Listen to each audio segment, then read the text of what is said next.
Masechet Kiddushin résumé du Daf Gimel. La Gemara ramène plusieurs exemples dans les Mishnayot. On voit que la Mishnah a employé le terme de drachim, certes pour dire plusieurs choses. Au lieu de dire plusieurs dvarim, plusieurs choses, la Mishnah a dit drachim, des chemins.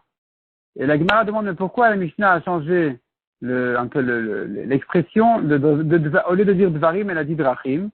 Et la Gemara a finalement conclu en disant comme ça.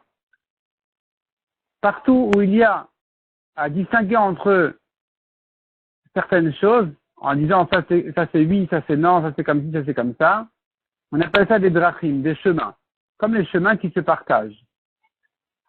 S'il n'y a pas de distinction, on appelle ça dvarim. Et donc avec ça, ce principe-là résout en fait tous les exemples que la Mishnah Gemara avait ramenés dans les Mishnayot, où tu vois que ça s'appelle des fois drachim, des fois dvarim. Ça dépend si les halachot sont différentes, ou il y a des choses à distinguer, ou que non, s'il n'y a pas, ça s'appelle dvarim, ça s'appelle des choses. Si oui, ça s'appelle des drachim, des chemins. La Gemara reprend la Mishnah. On a vu dans la Mishnah une femme s'acquiert beshalosh drachim. Donc comme on a dit, avec 3 chemins, de 3 manières la femme s'acquiert. Elle s'acquiert à son mari de 3 manières, et elle se rachète pour elle-même, elle s'acquiert à elle-même de 2 manières. À son mari, donc, elle s'acquiert avec les 3 manières de Kiddushin qui sont soit Kesef, soit Shtar, soit Bia. Et elle se reprend de 2 manières, soit à la mort du mari, soit avec un guet. La Gemara demande qu'est-ce que tu vas m'exclure en me donnant le compte des manières de s'acheter, de s'acquérir à son mari ou à elle-même. Dis-moi directement, elle s'acquiert à son mari de Kesef, Shtar et Bia. C'est pas la peine de me dire de 3 manières. Pareil pour la Sefa. Elle s'acquiert à elle-même quand son mari meurt, ou quand elle a reçu un guet, c'est pas la peine de me dire que 1 plus 1, ça fait 2. Répond la Gemara, oui, effectivement, ça vient exclure. Dans les Kiddushin, quand on a dit 3 manières, ça vient exclure la 4e, qui est la choupa. La choupa n'est pas une manière de Kiddushin. La choupa n'est pas un kinyan de Kiddushin. La choupa, c'est le nisuin, c'est le mariage, c'est la fin, c'est la dernière étape dans le mariage. Il y a 2 étapes. Première étape qui s'appelle le Kiddushin, qui est la réservation à son mari.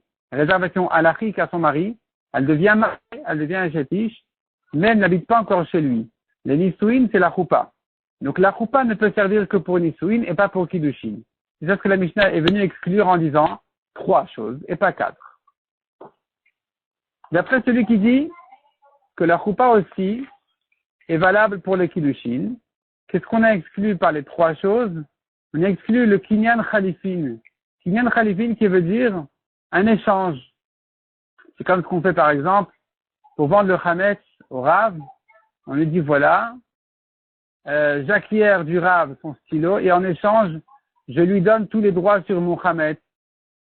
Ou bien un khatan, sous la choupa, il prend la kippa de quelqu'un et il dit voilà, le chapeau, il dit voilà, en échange de ça, je m'engage sur tous les engagements de la ksuba.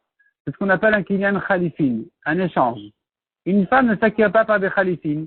Il ne pourrait pas donner à la femme quelque chose, la femme prendrait la chose et dirait, en échange de ça, je suis ta femme. C'est pas valable. La Gemara dit pourquoi? Parce que le kinyan khalifine peut se faire même avec un objet qui n'a strictement aucune valeur d'argent, qui ne vaut même pas une prouta. Du moment que ça s'appelle un ustensile, ça pourrait être une épingle, un aiguille, je sais pas, un clou, quelque chose qui s'appelle un kli, un ustensile, même s'il n'a pas de valeur, pas une prouta, on pourrait le donner pour faire ce kinyan-là d'échange.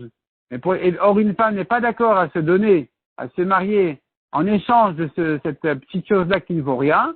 Donc, on a annulé entièrement ce kinyan-là d'échange de khalifine. Qu'est-ce que vient la Mishnah exclure par le compte de la Sefa en disant la femme s'acquiert pour elle-même de 2 manières qui sont le guet ou la mort de son mari?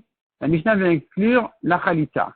La khalita, elle est valable pour séparer une yevama de son yavam, pas pour séparer une femme de son mari. C'est pas un bon kinyan.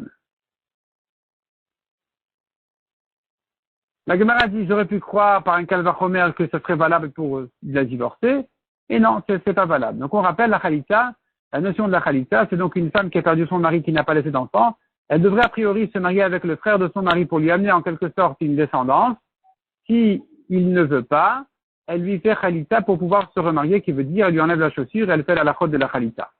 Ce système-là n'est valable que pour une Yevama, donc cette femme-là qui devrait faire Yiboum avec le frère de son mari, de se marier avec lui, mais la Khalita n'est pas valable pour une femme habituelle qui ne veut pas se divorcer donc en faisant Khalita de son mari. La Gemara maintenant reprend donc les Kiddushin se font avec Kesef. Kesef, dont on apprend que l'argent ou ce qui vaut de l'argent est valable pour des Kiddushin. Dont on apprend aussi qu'un père qui marie sa fille, c'est lui-même qui prend l'argent des Kiddushin. La Gemara répond, c'est écrit dans le Passouk, une servante juive, elle sort de son maître gratuitement sans argent. J'apprends de là, ce maître-là ne reçoit pas d'argent. Un autre maître de cette fille la reçoit lui de l'argent quand elle sort de chez lui. Il s'agit donc de son père, qui quand elle va en Kiddushin chez un homme, chez un mari, eh bien l'argent de Kiddushin, il est donné à son père. J'ai appris de là, premièrement, que les Kiddushin se font par de l'argent. Deuxièmement, c'est à son père que c'est donné. La Gemara dit d'où je sais que même si c'est une jeune fille, non seulement une fille petite, un enfant, mais même si c'est une jeune fille qui a entre 12 et 12 ans et demi, d'où je sais que ici aussi c'est le père qui prend l'argent des Kiddushin. Ne me dis pas, j'apprends des Nédarim, on n'a pas de preuve des Nédarim, on n'a pas de preuve non plus des amendes qui sont payées au père de la jeune fille. Finalement, la Gemara conclut en disant, c'est de ce même passouk-là qu'on apprend de la servante, du fait qu'on a déduit de là, ce maître-là ne reçoit pas d'argent, mais un autre reçoit lui de l'argent. Je comprends que quand il y a de l'argent à donner pour un autre maître, c'est-à-dire quand le mari la marie et qu'il la sort de son premier maître qui était le père, quand il doit lui donner de l'argent, c'est bien à son père qu'il doit le lui donner. De même que le maître, quand la servante sort de chez lui et rachetée de chez son maître, de chez son patron, c'est au patron qu'il faut donner l'argent. Ici aussi, quand elle reçoit des kiddushin, c'est à son maître qu'il faut donner l'argent.